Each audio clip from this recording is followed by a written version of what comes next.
Hello and welcome back to the Chicken for Breakfast podcast, where we have all the answers to one very simple question. What's cooking? That's right. Today we're back on our old set.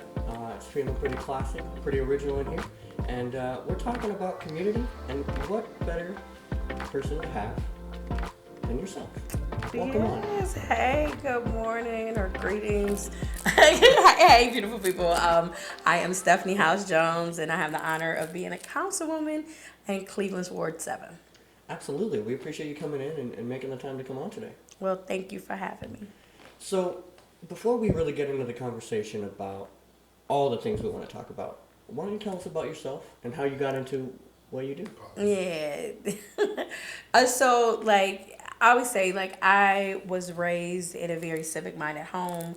My mom was a precinct committee person, the president of our street block club. And so I grew up in an environment where running for office, being a part of just community activities was just a way of life. And it really left an impression. And, doing things. I was class president in high school and was in student government in college. And it was just a part of a life goal that one day, hopefully, I can be elected.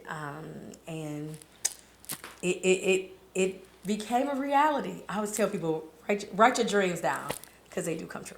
Oh, that's really fun. Yes. That's really fun. Yeah. So you've always had a drive to kind of be in the politics. Is it more for a political standpoint, or what's kind of the motivation? No, it was, again, like I said, being raised, my experience around elected officials was that you could help people, right? And when you grow up in a community, so I was born downtown. My earlier years were spent in St. Clair Superior, which I would say between 4 and the age 11. And then from there, I transitioned to the Huff neighborhood. And so again, I was raised in a community where everybody knew each other, you helped each other out, and that was my experience, that elected officials were a part of that community and that fabric, helping people out, being connected, supporting one another. And that to me was that's pretty cool. That is really cool. Mm-hmm. Would you say that we still kind of have that same level of No. It's literally, it's when you're a child, the world is so rosy and you think everybody has a community like this and we all participate in street clubs. It isn't until you get out of the bubble you realize, oh no, I'm the odd woman or odd person out, right? Which is unfortunate. But that's life. Absolutely. So it just makes me wonder, is it what you imagined it would be? Oh, no. No. Prior to being on Cleveland City Council, I was a state representative. So I served in the Ohio House of Representatives. I was one of 99 members, and I was in the Democratic. I'm a Democrat, so the Democratic Party. So we were in the minority, and numbers are important. I say these types of things so because depending on where you are, the number is important because again, usually it's 50% plus one to actually get things passed. And so I had an experience in the State House that I thought, hey, I really learned how representative democracy worked at the Ohio House of Representatives. And so I wanted to use that knowledge that I have to transition it to Cleveland City Council, because I was thinking oh, I was in the minority party. I'm coming back home. We all Democrats, so we gonna get to cooking for real. Right. Baby, whoo, Lord Jesus, that has not been the case. That has not been my experience. It has been rough. It has been tough, and it's just more than a notion to work to try to change a system that we all know is not working for the majority of our people, because many times people are so beholden to things that are not working, they cannot envision a new reality to get us better and brighter results for the masses. Absolutely, and I think it's a job. It's a job to make sure people are being represented. It's a job to make sure that people are being empowered and being making sure their voices and opinions, and that they can see that hope. Yeah, I think be on a job, for me, I feel like this is hard work, right? HEART. Like, you know, jobs are transactional. What you do when you talk about people's lives, like, this is real. Like, there are real opportunities and consequences based on the decisions that we make. And so we have to be so intentional to be sure, is this really what we are trying to do? What is going to happen because I am participating, I support this, we are doing this. So just a different perspective. Yeah. No, I like that. I like it. It's very refreshing. How long have you been on council? This is going into my 4th year. Okay. Okay. So you've been in the political game for. A total of 11 years. But I did a fun fact. Most people don't realize that I actually was appointed to Cleveland City Council back in 2008.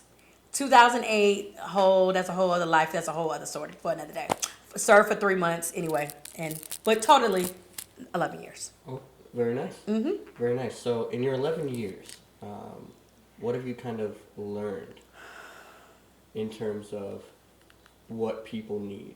So that's the thing. I would say what I've learned that people need, you have to listen. Like, you really have to listen, because sometimes people don't necessarily explicitly say what they need. So you have to really effectively listen to hear and work to make connections based on where you are, right?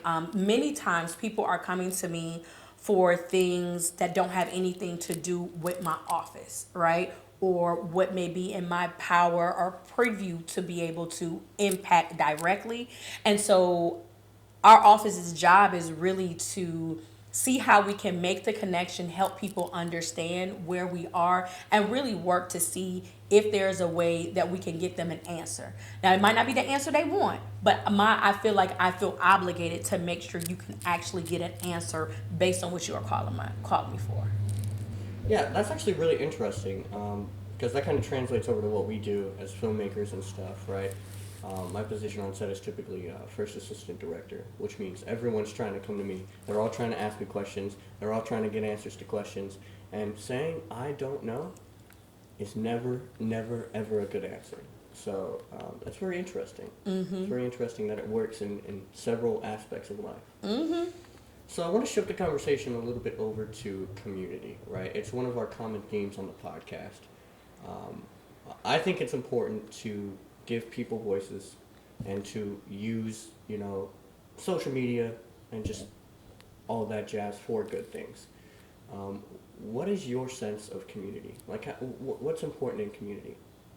So I think it's important of identifying, how do we even define community, right? Community can mean a myriad of things, right? But for me, community is wherever I go, right? So where I live, me serving, in this capacity, and just being able to connect with other hearts, minds, spirits, so that we can really improve the live conditions of the people not only live here, that work here, that come and visit here. That's community for me. Absolutely. And what would you do to improve the community? Or what can we do as a people to improve the community, not just in Cleveland, but just in the world?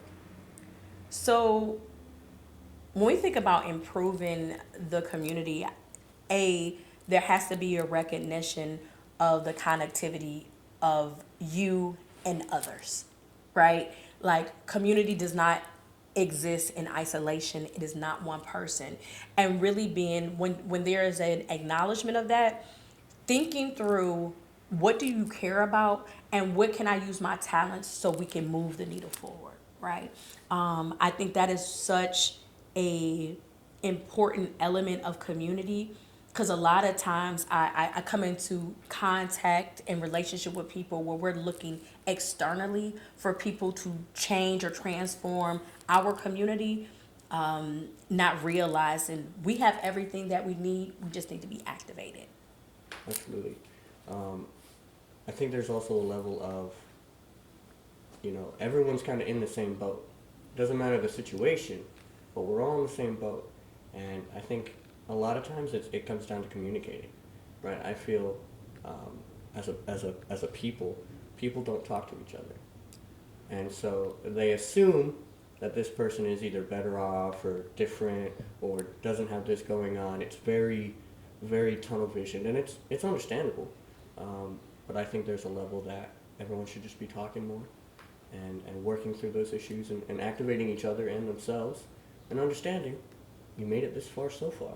So let's keep going together. Yeah, you talk about like communicating. It requires it's an exchange, right? You talk, you listen, and you act. So I guess it's three-part: talk, listen, act. Yeah.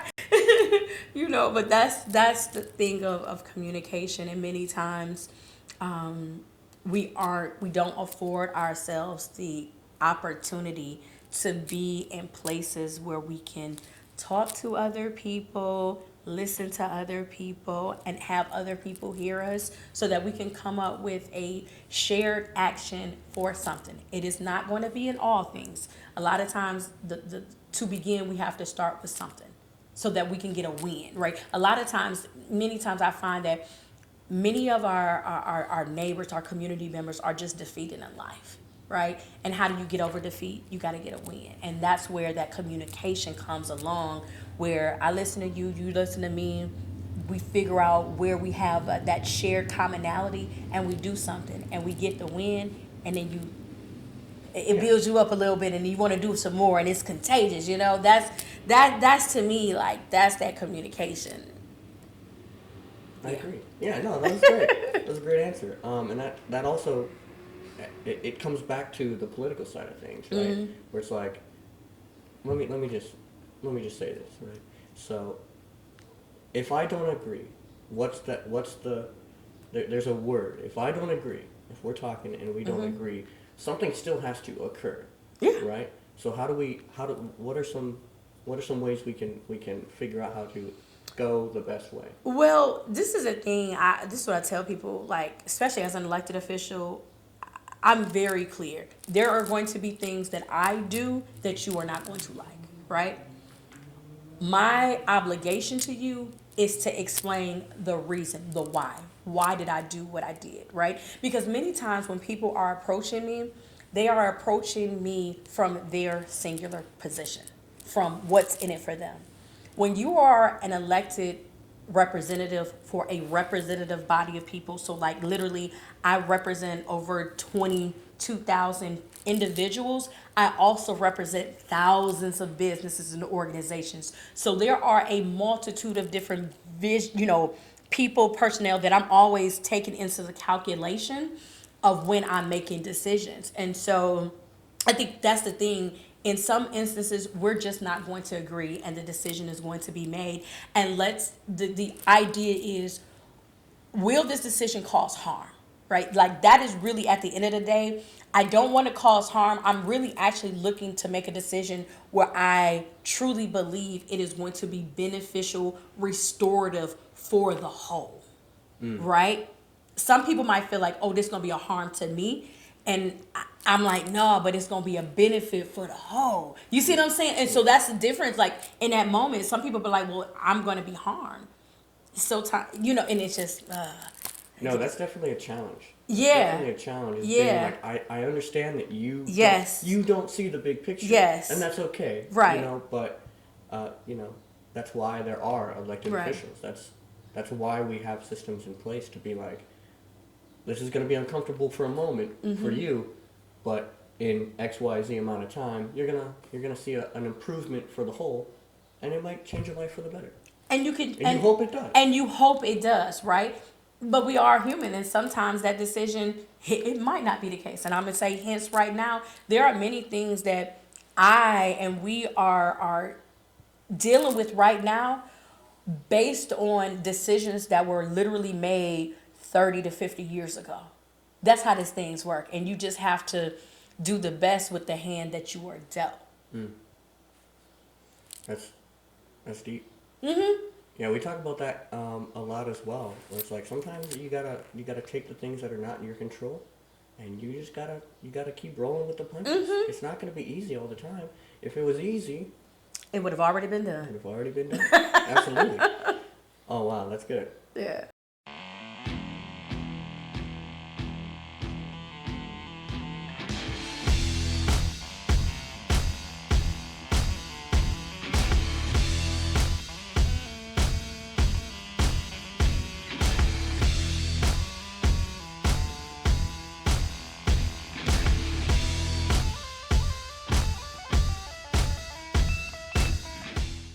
With that comes the understanding that maybe people don't necessarily understand all of your roles and duties and the position that you're in. What is the step in helping them be aware of that? I really try to engage in a lot of places, what I would call like government 101, right? Understanding we got three branches of government. The executive branch is the piece that actually implement. Legislative branch, that's where I've been at. We actually make the rules, and then the judicial branch, which interprets the rules, right? And in where we are, Cleveland, we have 4 levels. That's for the local level, the county level, the state level, and the federal level. So at any one time, you're talking about 12 different government systems. That is a lot. It's That a is a lot. lot. It's a lot. And most people don't realize it. You ask people how many government systems, most people couldn't tell you right up that we have 12 different ones in Cleveland. Okay, so that's the thing. So you already start from a basis of knowing that people don't understand it, and it goes back to the fundamental of like really trying to listen to people, and really trying to walk people through of like connected. And I know many times when people are calling me, they in our office, it's their worst day. Like that's not they coming, you're coming to me in a place of crisis. So you don't really want to hear about the different levels and who responsible and all that type of stuff. But the reason why I do that is because I really try to set people with real expectations, right? It takes forever in a lot of cases to get things done. People understand you're looking at like the abandoned houses, right? And you trying to figure out it's an abandoned house. Why you ain't get it done, Stephanie? Right? Not realizing because you can't just take people's property.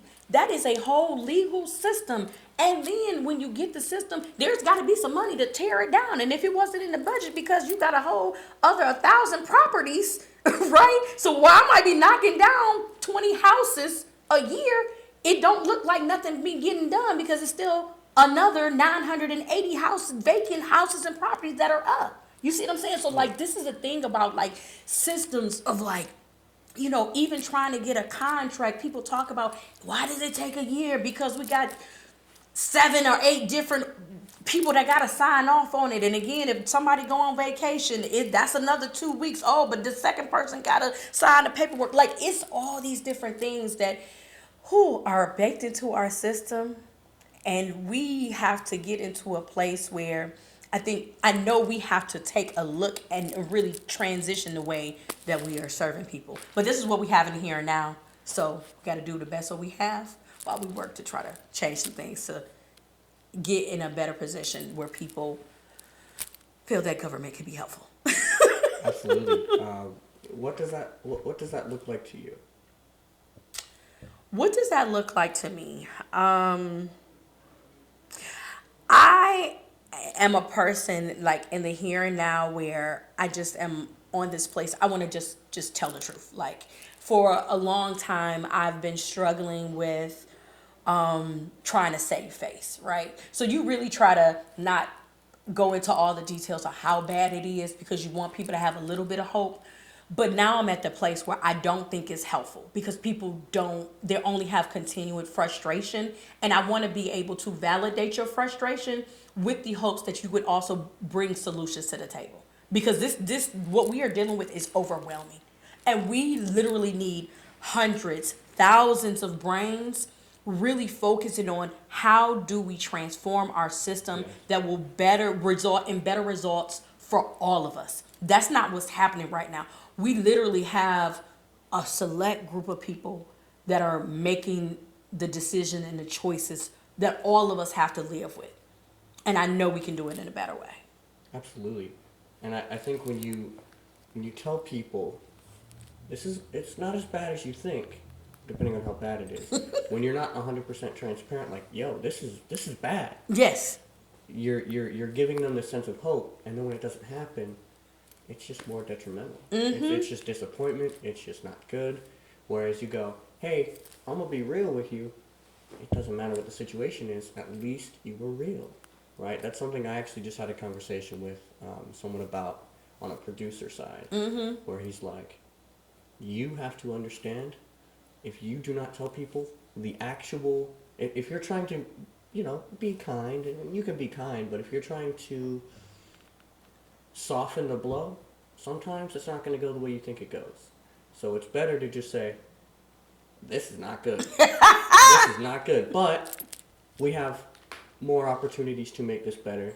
What do you got? What do I have? What do we have as a people? What do we have as a community? So I think that's a really cool, real response. And people need to know that we need to see that more. We need to see just that mindset alone more. It's like, don't tell people what they want to hear to make them feel better. Right. Because they're still living in the same environment that they live in all the time. So if that was the case, if it was easy, it would have already been done. So don't say it's easy. It's not easy to make these changes. It is not. And again, that's one of the things for me. It's like giving like an annual report. Like people can actually see the dollars that I have influence over, right? In a very real way. What does it look like year after year? Why does it take so long? Why hasn't the money been spent? Like there are real things that transpired that got money to be allocated versus things that didn't happen. So yeah, and it's transparency is key. Honesty is key. Especially in the political field and the official field, right? Just say, hey, look, this is what's going on, and people like you way more for that. Yeah. I think people don't really like government too much because of that kind of reason. Yeah, but see, this goes back to like if you knew. A lot of times when we have a better understanding of what people actually do, you could check people, right? That's one of the things is like people, especially when you're in the city, the season of election, there are a lot of candidates, they just be talking, right? But if you as the consumer knew that you are in the legislative branch to make the rules, then I can say, you don't have nothing to do with the schools. You see what I'm saying? You would be able to check them to be like, that don't even make sense. You don't have nothing to do with the police. Like on the legislative side, we really have no control over the police. You see what I'm saying? You would be able to have an engaging dialogue and check people and not be set up for disappointment because you knew from the start, they can't do none of the stuff that they saying.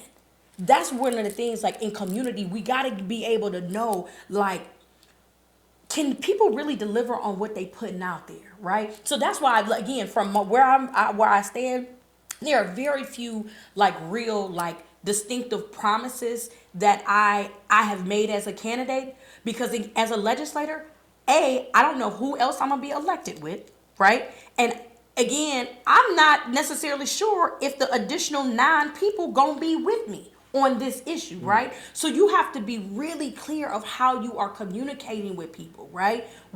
Being clear of what you're going to advocate for, but to say, oh, I'm gonna get this amount of money here or get this many houses here or tear down this many houses. A lot of times you cannot say that because you don't know, because you do not know the hand you're going to be dealt when you're elected in the upcoming term that you're going to be serving in. And you need to be honest with people about that. That's very cool. It's very interesting. Yeah. Very real. Question. You used to love me if I wasn't in. You're not listening to me. You never do. What do you mean? I just got home from work. I don't know what I did to upset you. Pick a new mind. Are you coming with me? Or are you stuck doing the same old? Let's see a new city. Yeah. Add some juice to our lives. That's if you coming with me. So I want to shift the conversation over to off camera. We started talking about how you might want to start a podcast soon. So tell me about that. Yes. So again, I am a person that has like 5 million ideas in my head. I start writing things down, then I don't get it together. Yes, but in the here and now, when we talked about communication, being able to communicate with people, I have come to a real understanding and recognition that I have to do a better job of communicating. And I do know that a podcast could be another avenue to just share like the work that we are doing in our neighborhood, because we have so many amazing things going on, right? We do have challenges, absolutely. We also have a lot of great things going on. And I think people deserve to know about it. And I want to hear about other things that are going on. I mean, literally just where we are here. Most people don't even realize this is a gym right here in our Ward 7 community. Literally, where we are shooting this podcast. Yeah, People should know about that.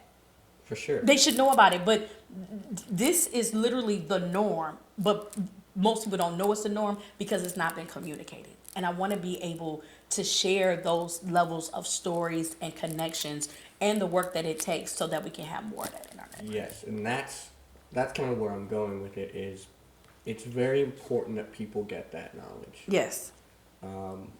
I think it's a common theme with other council people that they all want that. They all go, people just don't know, and so when they don't know, they don't really care. Right. And we need them to care because it's everyone's environment, it's everyone's community, right? So you should definitely do that podcast. Okay, I'm looking forward to it. It's like Y'all can hold me. This is the accountability group to ensure within the next 2 to 3 months start a podcast. There we go. Let's do it. That's what's up. That's what's up.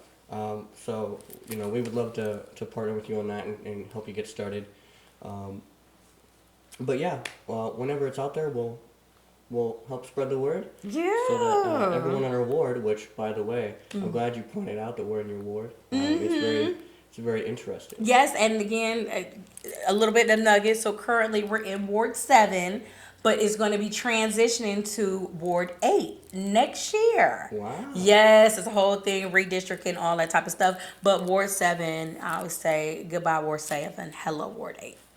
Okay. I was actually going to ask you, how does that work? Yeah. So basically in our city charter, our dividing up of wards are based on population. Based on the 2020 census, the city of Cleveland went under 375,000 people, which resulted in changing from 17 wards to 15 wards. When the lines were redrawn, 7 has transitioned to the new Ward 8, and we expanded. Nice. Well, that's very exciting. Yes, That's very yes, exciting. yes. So we'll be looking forward to that. Yes. And a podcast that goes with it. Absolutely. For sure. So I guess I want to end on what would you say we should do to change the world? How can we change the world? How can you change the world? How can we change the world? I think it starts off with being curious and not just, you have to ask for something, right? But also willing to be a partner for the things that you're saying that you want. That's good. Yeah. That's good. It's not just asking. It's You also, can't drop nothing at nobody's foot. You got to be willing to bring it. Let's get it together. Let's work on it. And then we can go and see what happens, how we can transform the communities and neighborhoods we have. That's awesome. Yeah.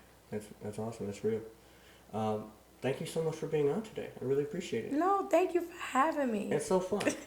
Yes. Welcome to Studio Zero. Yeah.